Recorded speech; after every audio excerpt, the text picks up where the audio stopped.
Are you wanting to know how journaling can help improve your life and you want to know how to do this easily? If so, stay tuned. Hi, I'm John Evans and welcome to The Hack Share. If you're new here, I'm a life coach and I produce weekly podcasts centered around self-help and mental health. I also share my own essential tips and insights to help you. Now, I'll be honest, I only got into journaling around 8 months ago, and it's now become a vital part of my daily life.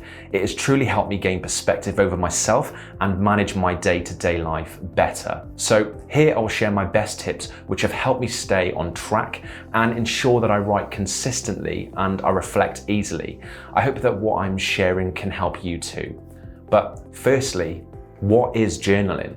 Journaling is essentially writing down your thoughts and feelings surrounding the events of your life to understand them more clearly. Keeping a journal can help improve your mental health whilst also helping you control your emotions. But what are the benefits? Journaling allows you to clarify your thoughts and feelings to help you understand yourself better. It is great for problem solving, as by writing down the problem can help you reach a solution in any area of your life. Journaling about stressful and even traumatic events can help release the emotions involved. Also, if you are goal setting, it is a fantastic way to understand your progression and over time show how far you've come. There are many benefits to your health with journaling, but for me, the key benefit is giving me true clarity on, well, me. There are so many fantastic tips available online about journaling with videos and blogs available. However, here are my top 3 tips which have truly helped me. So, number 1. How to write your journal. Essentially, it should be what you're feeling in that moment. Remember to date each page when you journal so that if you have a similar experience in the future and you need to go back to a time where you've experienced and accomplished something similar before, then it is easily to find. Typically, the best way is to divide each day into 4 sections and do this at the start of each day or have a template so you don't have to keep typing the same 4. So, what are the 4 sections? Number 1, have a section on your goals for the day. Next, your problems. Next, your stresses or emotions. And number 4, the most important thing is to reflect at the end of the day, write down in the column number 4, what was the best thing that happened to me today? Now, at the end of the day, look over your day and with the section on goals for the day, write in that box, did you accomplish them? With the problems and the emotions, ask yourself, if I was presented with this same issue tomorrow, how would I handle it differently? Reflecting at the end of the day gives you a feeling of accomplishment, whether small or large goals have been achieved. It helps me sleep better knowing that I've done something great with my day. So another tip on this is, if you can't sleep because you are maybe worried about the next day with the tasks ahead, then write your goals for tomorrow in the next section so that you know what you need to do to prepare for the next day. Tip number 2. How to journal effectively. Many people find that when they've attempted journaling before, they quickly get out of the rhythm and then they don't return. And the reason for this is that they're not journaling the way that suits them. So my first tip is to remember that journaling works best to what works best for you. Maybe you're the type of person who prefers typing in the notes section on your phone as opposed to writing things down. Maybe you're the type of person who needs a prompt next to you in order for you to remember to do something. So it's finding out your pattern on how easy you can write your thoughts and feelings down so that when you need to go over this, you are choosing what would be the best method to write and reflect for you, so you stay on track. A quick reflection question here. So if you're writing an important task down, where do you write this? On your phone? In a notebook? If you had to write down your thoughts and feelings down, would this method also help you? See, I have to have a notepad in front of me when I work, because if I don't, I feel like I can't consume key information. Therefore, when I started journaling, I had a notepad next to me, and every time I had a thought or feeling, I would write it down because it's next to me. Number 3, keep it raw.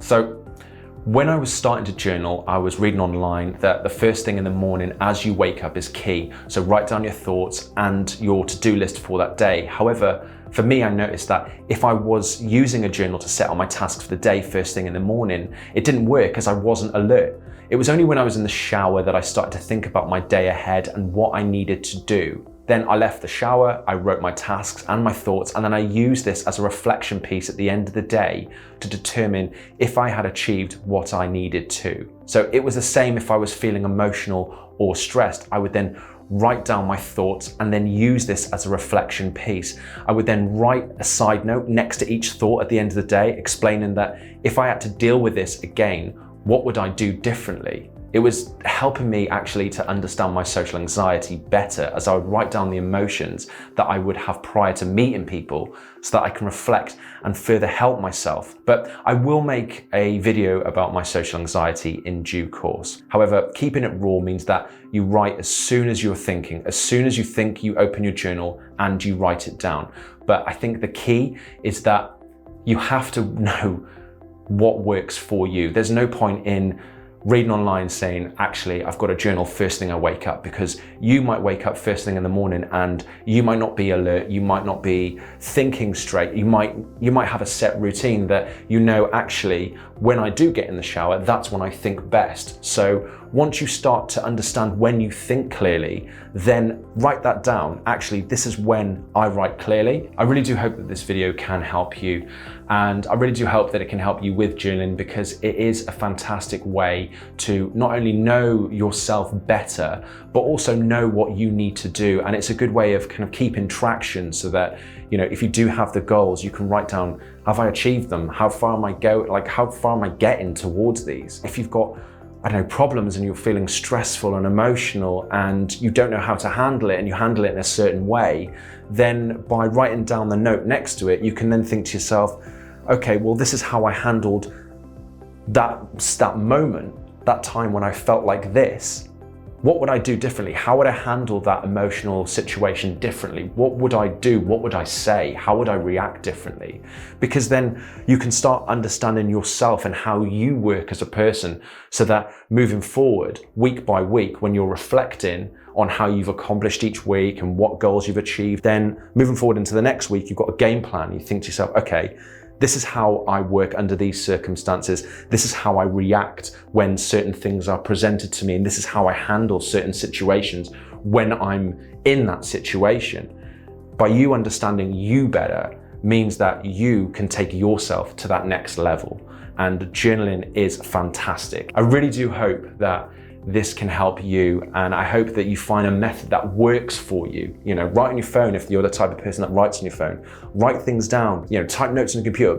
Analyze, how do you take notes? How do you take notes? What do you do? Only you know what works best for you, and by you knowing what works best for you means that you can then formulate a plan to make sure that you consume the key information about you better. If you do like this, then please do subscribe on YouTube, download the podcast. It's on all major channels like Google Podcasts, Apple Podcasts, Spotify, etc. All the major channels. Check it out, give us a listen, and stay tuned for the next week's episode. But thank you so much.